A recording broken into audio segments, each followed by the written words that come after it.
आज आप जयराम महतो को अपने स्क्रीन में देख रहे हैं वीडियो के माध्यम से। ये वही जयराम महतो है जो 2 साल पहले यही तोपचांची और जिस डुमरी से मैं विधायक बना, वही डुमरी जहाँ से बसें निकल कर आती थी, बसें गुजरती थी वहाँ से। उन बसों का नाम आनंद बस, शिवम, बुंदेला, विजय, पम्मी, राजू, निर्मल, ऐसे 1 दर्जन बस हजारीबाग होते हुए धनबाद और धनबाद होते हुए हजारीबाग आवागमन होता था। उन बसों पे हम लोग झगड़ा करके चढ़ते थे, भाड़ा नहीं देंगे, 2 रुपया से ज़्यादा नहीं देंगे, 5 रुपया देंगे, और हार्डली गिरफ्तार आते थे 10 रुपये।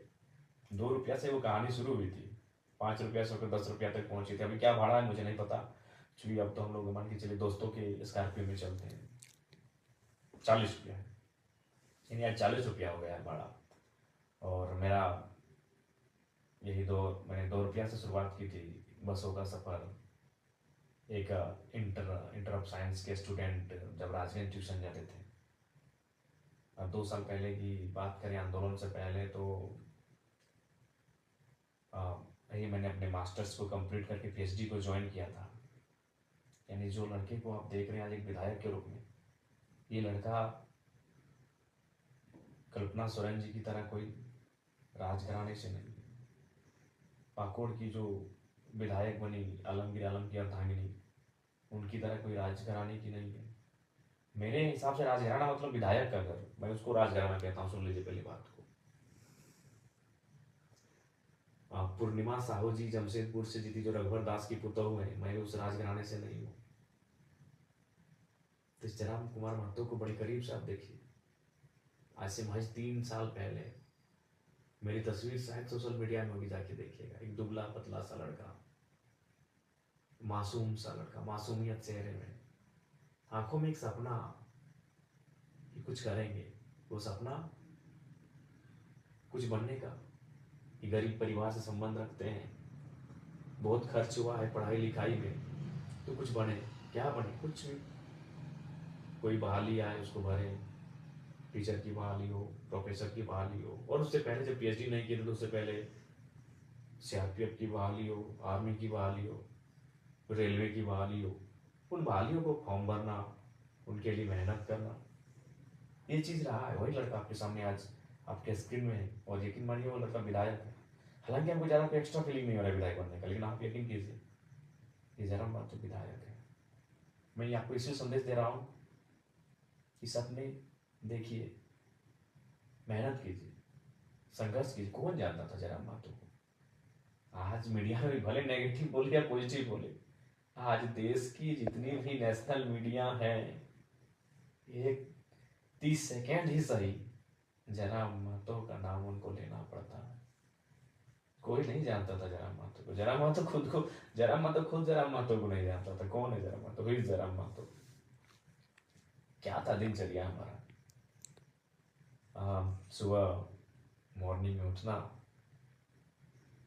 घर से 600-700 मीटर दूरी में मैदान फुटबॉल का, वहाँ दोस्तों के साथ आकर सुबह वही बैठकर डिस्कशन, वहाँ से जोरिया तक जाना, जोरिया में फिर नहाना धोना, और बसों में बैठकर फिर कॉलेज तक पहुँचना, फिर कॉलेज से रिटर्न आना, बीच में 2-4 घंटों का ट्यूशन लेना, शाम को एनी हाउ खेल का मैदान, चाहे फुटबॉल हो, क्रिकेट हो या वॉलीबॉल, ये 3 चीज़ों का शौकीन।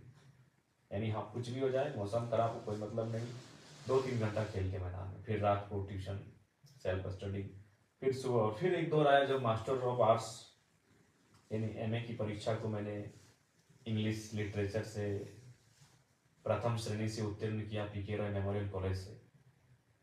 तो एक दिन की घटना है, मैं नहाने के लिए जोरिया जा रहा था। जोरिया जिसको आप छोटी नदी कह सकते हैं, अगर आप सभी नहीं समझते कि जोरिया का क्या मतलब है, तो छोटी नाला नदी कह सकते हैं। तो वहाँ कुछ हमारे बगल में जो एक सरकारी +2 हाई स्कूल है, बच्चे क्लास को छोड़ के बाहर बैठे थे। तो बच्चों को तो पहले हमने, चूंकि पकड़ा उनको अपने साथियों के साथ, उनको पकड़ के प्रिंसिपल के पास हम लोग कंप्लेंट करने के लिए गए कि सर क्या हो रहा है। स्कूल का टाइम है और आपके बच्चे जोरिया के किनारे घाट में बैठे हैं नदी के सामने। तो प्रिंसिपल साहब ने बड़ी मार्मिक बात कही कि जयराम बाबू, सरकारी विद्यालयों की व्यवस्था ऐसी है कि शिक्षक की कमी है और हम लोग मेंटेन नहीं कर पाते हैं।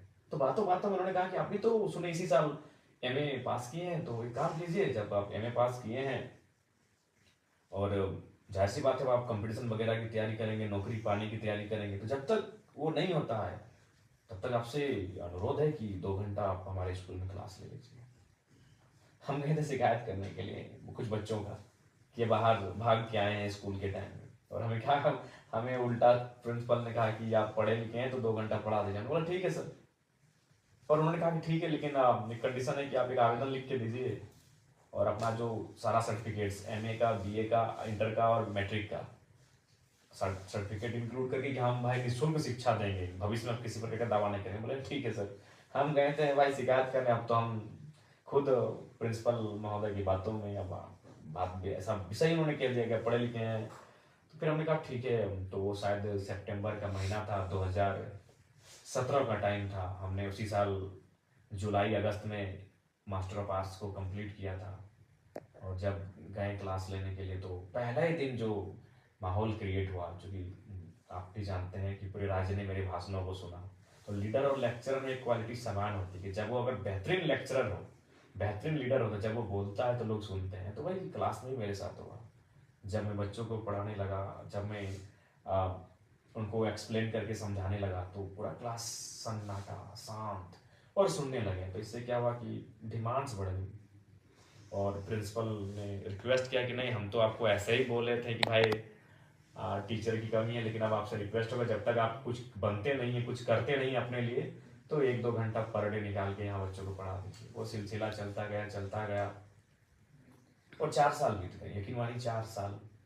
एक एमए का लड़का, गरीब का घर का लड़का, जिसको ठीक से मेंटेन नहीं होता है, वो फ्री में पढ़ा रहा है। कहाँ हाई स्कूल में फ्री, निःशुल्क शिक्षा दान दे रहा है।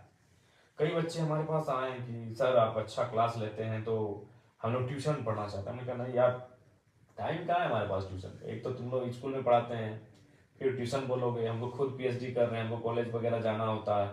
और हाँ, ये शाम को ट्यूशन वगैरह नहीं, मेरी एक आदत हमेशा रही है, शाम को ट्यूशन नहीं भैया। क्यों?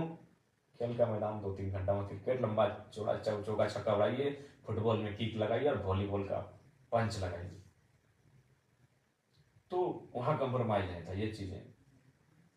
तो फिर अचानक 2021 17 से 21 तक मैंने लगातार निःशुल्क बच्चों को पढ़ाया टीपीआई स्कूल। आज भी बच्चे जो मेरे पढ़े लिखे हैं उनसे कभी बातचीत हो तब बातचीत कीजिएगा।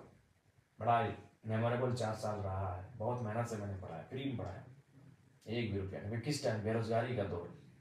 एमए पास किया हुआ लड़का जब नौकरी की तलाश करता है, दो पैसे कमाने की सोचता है, और मैंने फ्री पढ़ाया क्योंकि मेरा नेचर शुरू से गजब का रहा है। आज वही नेचर कारण में विधायक हूँ। तो फिर क्या हुआ, 2021 का टाइम आता है, 4 साल के बाद झारखंड में एक मूवमेंट आ जाता है। मैं वहाँ जाता हूँ, मैं भाषण देता हूँ और अचानक मैं हाईलाइट हो जाता हूँ। फिर मेरा वो स्कूल में पढ़ाई छूट गया, वहाँ जो बच्चों को पढ़ाता था। मेरी पीएचडी भी काफ़ी स्लो हो गई, बहुत स्लो हो गई मेरी पीएचडी। और फिर इस मूवमेंट में मैं अपने आप को झोंकता हूँ, फिर लगातार सभा, भाषण, और 2000 सभा को मैं मतलब एक बेहतरीन सभा मैंने 2000 किया है। अगर ऐसे कहेंगे नुक्कड़ सभा तो 3000 चले गए होंगे। और आज झारखंड राज्य के चेहरे के रूप में आपके सामने हूँ। 2 साल पहले मैं कुछ नहीं था। मेरे गांव के शायद सभी लोग मुझे ना पहचानते हो, सच कह रहे हैं। मेरे गांव के शायद सभी लोग मुझे नहीं पहचानते हैं। हाँ, लेकिन आज दिल्ली में इस लड़के की चर्चा हो रही है। इसलिए मैं आपको ये कह रहा हूँ, मैं अपनी तारीफ नहीं कह रहा हूँ, मैं इसलिए आपको कह रहा हूँ कि सपने देखिए। जो युवा कहते थे I hate politics, I hate politics, यकीन मानिए जयराम महतो के आने के बाद, जयराम महतो की विधायक बनने के बाद शायद वो कहेंगे आई लव पॉलिटिक्स। और करना होगा, पॉलिटिक्स से लव करना चाहिए, क्योंकि अगर आप पॉलिटिक्स से लव नहीं करते ना, तो सोच लीजिए आप देश से भी लव नहीं करते। क्यों मालूम है ना? आपका देश पॉलिटिकल है। आपका देश इंडिया जो है वो पॉलिटिकल कंट्री है। मतलब क्या, देश चलाने के लिए नियम चाहिए। नियम कौन बनाते हैं? पॉलिटिशियन।